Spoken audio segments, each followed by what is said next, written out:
Believing that living in an impractical space can heighten awareness and even improve health, conceptual artists MG and SA designed an apartment building in Japan to be more fanciful than functional. A kitchen counter is chest high on one side and knee high on the other.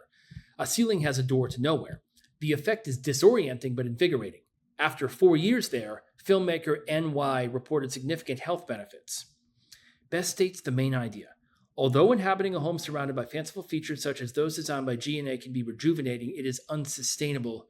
I don't think so, because the actual outcome as shown at the end is it's disorienting but invigorating, as explained by these people got benefits into their health after they lived there for 4 years. So it may not be the ideal place to live, but it energizes you and makes you feel healthier overall. Designing disorienting spaces like those in the G&A building is the most effective way to create a physically stimulating environment. No, I would shy away from these superlatives where it says the most effective way. As a filmmaker, Y has long supported the designs of conceptual artists such as... No, because it's not about Yamaoka. It doesn't mention that person until the end. It seems like it should be the last one. Although impractical, the design of the apartment building by G&A may improve the well-being of the building's residents. Yes, as in, it is fanciful rather than functional, as in impractical. And it may be disorienting, which is impractical, but it's invigorating as explained by leading to health benefits. Many insects are iridescent or have colors that appear to shimmer and change when seen from different angles. Scientists have assumed that this feature helps to attract mates but could also attract predators. But biologist KK and a team had the idea that the shifting appearance of colors might actually make it harder for other animals to see iridescent insects. To test this idea, the team put beetle forewings on leaves along a forest path and then asked human participants to look at them. Some of the wings were naturally iridescent. Others were painted with a non-changing color from the iridescent spectrum, such as purple or blue. So kind of a strange experiment, right? They take the wings of certain beetles. Some of them are iridescent, as in shimmering and changing color. And some of them, the purple or blue ones, are just flat. They're static. They don't change, although they are still the same colors. Which finding, if true, would most directly support the team's idea? On average, participants found most of the purple wings and blue wings and far fewer of the iridescent wings.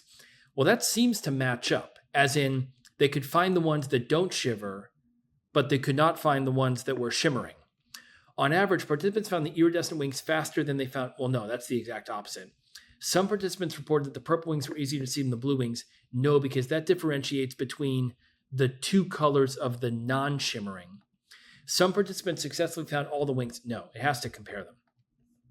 The Post Office is a 1912 play by R.T., originally written in Bengali. The character Amal is a young boy who imagines that the people he sees passing the window of his home are carefree even when engaged in work or chores, as is evident when he says to the daughter of a flower seller, he imagines that they are carefree even when engaged in work, and he's talking directly to a flower seller. Which quotation illustrates the claim? I see you don't wish to stop. I don't care to stay on here either. I don't think so.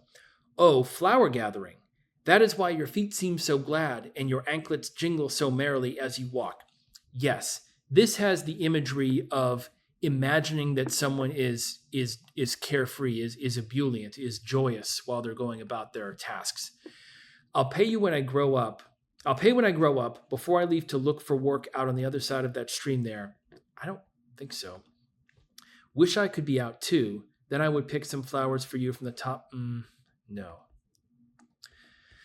Okay, normally what I do for these is glance at the graph and try to very briefly summarize the information. So the gray and the black start the same.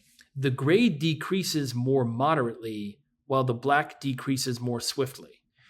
No lizards with lizards. They have experiment spider count.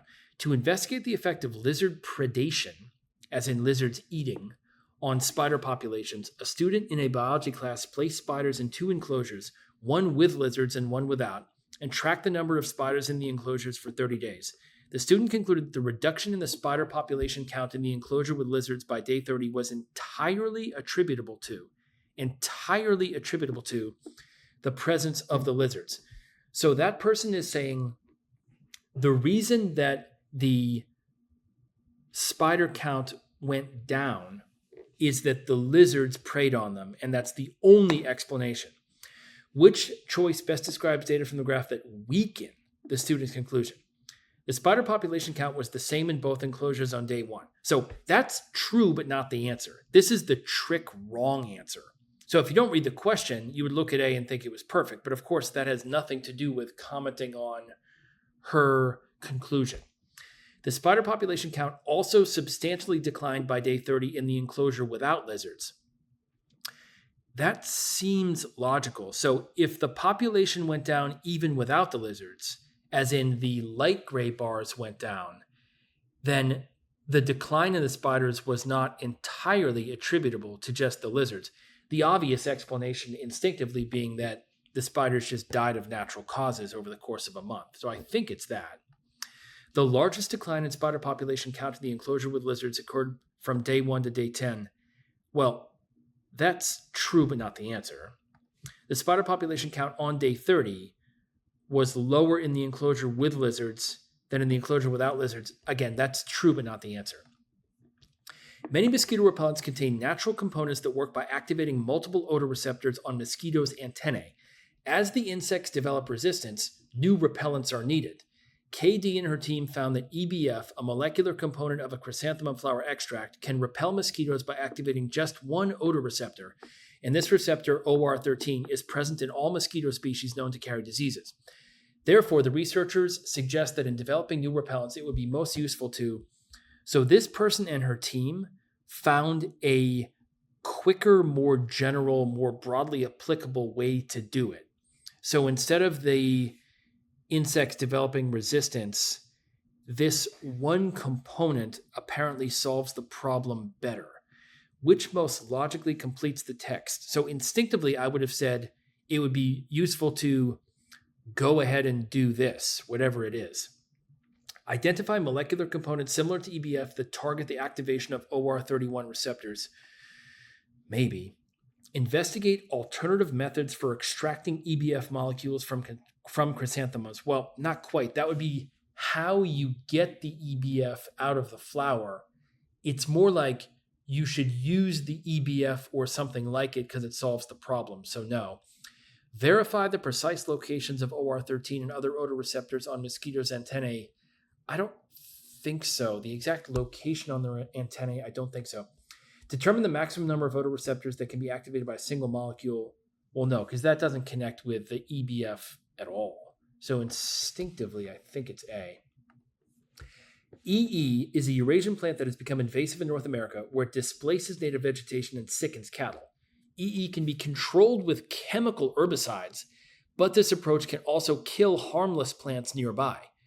Recent research on introducing engineered DNA into plant species to inhibit the reproduction may offer a path toward exclusively targeting EE. Consequently, so when the EE plant comes to North America, it causes the cattle to get sick and it displaces vegetation. So it's bad for the environment.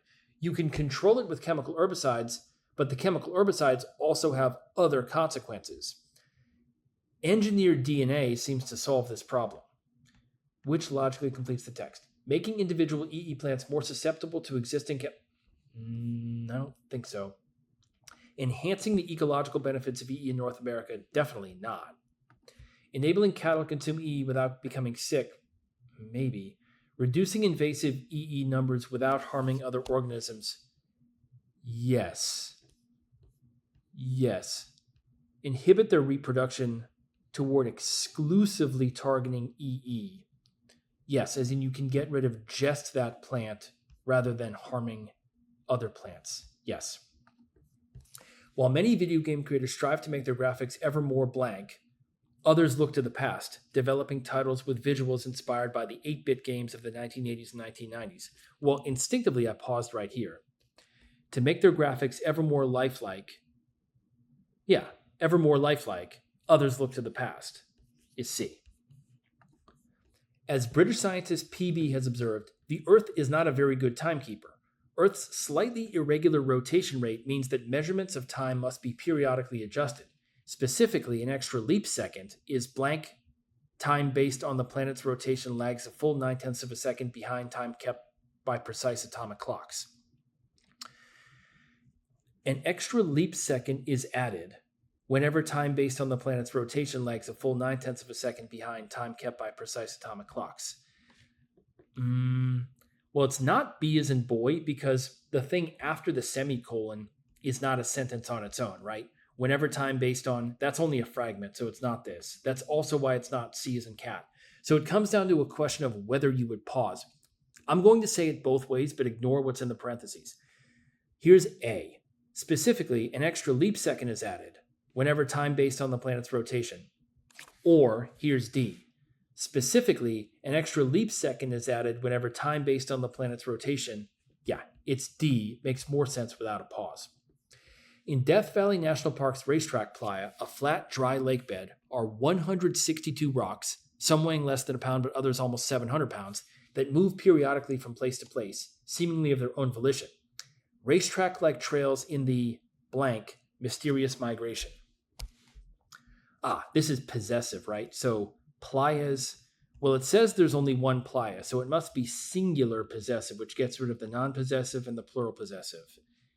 And the rocks possess the mysterious migration. And it says that there are multiple rocks, so it must be plural possessive. Along with carbon dioxide concentration and temperature, light intensity affects the chemical reaction rate of blank. As light intensity increases, so does the rate at which the reactants, water and carbon dioxide, are converted into their products, glucose and oxygen. Well, it can't be B as in boy, because that would be a comma splice, because this would be starting a whole new sentence. It's obviously not no pause at all, because that would just blur it together in a way that you can't read. So it's either a conjunction and, or it's a colon that sets up an explanation. Let's consider the colon explanation. Light intensity affects the chemical reaction rate of photosynthesis, as explained by, as light intensity increases, so does the rate at which, that's the explanation answer. Paintings by the renowned 20th century U.S. blank were featured in Artist to Artist, an exhibition at the Smithsonian Art Museum that paired the works of artists whose career trajectories intersected in meaningful ways. I'm going to read it each way. Paintings by the renowned 20th century U.S. artists. Well, it can't be A, because what comes before the colon always has to be able to stand on its own, so it's definitely not that. By the renowned 20th century U.S. artists Thomas Hart Benton and Jackson Pollock were featured in, I think it may well be the one with no pause, but let's always consider all four of them. By the renowned 20th century U.S. artists Thomas Hart Benton and Jackson Pollock were featured in... Well, if you want to put comma before and after, you always have to be able to remove it and have it read the same without that. So let's read it without that. By the renowned 20th century U.S. artists Thomas Hart Benton were featured... No, that's definitely wrong. And then D as in dog. Paintings by the renowned 20th century U.S. artists Thomas Hart Benton and Jackson Pollock were featured in... No, because you can't not have a comma right here. So B is the correct answer. In her 2012 analysis of tree rings from Japan's Yaku Island, cosmic ray physicist F.M. noted an anomalous carbon-14 spike dating to 774 to 775 CE, indicating that a massive burst of radiation reached Earth during that time. Blank, this unprecedented radiocarbon surge was dubbed a Miyake event in honor of its discoverer. Fittingly, similarly, however, in other words, well, they named it after her because she was the one who found it, so fittingly makes the most sense, of course.